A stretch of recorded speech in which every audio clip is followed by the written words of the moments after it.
L'Union européenne vient de faire un pas de plus vers la fin des véhicules à moteur thermique dont la vente à l'état neuf sera interdite à partir de 2035. Cette disposition figurait parmi les propositions faites dès 2021 par la Commission européenne pour mener à bien la transition écologique. Ce pacte vert, appelé aussi paquet climat, vise à mettre l'UE sur la voie d'une réduction de 55% des émissions de CO2 d'ici 2030 par rapport au niveau de 1990, pour arriver à la neutralité carbone en 2050. Pour y parvenir, le texte propose donc de réduire de 50% le nombre de véhicules neufs à moteur thermique vendus dans l'UE en 2030 et de 100% en 2035, ce qui reviendra donc à les interdire.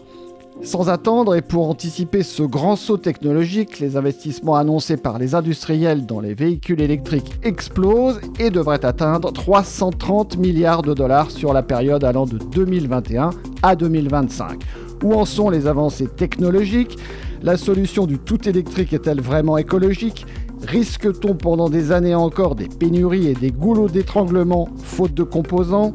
Tesla, Volkswagen, Renault, Stellantis, qui est le mieux placé dans cette course à l'électrique? Nous avons enquêté mythes et réalités concernant l'évolution technologique des batteries, leur autonomie, le rôle des terres rares, mais aussi la question du recyclage. Nous faisons le point dans notre grand dossier batterie avec eToro.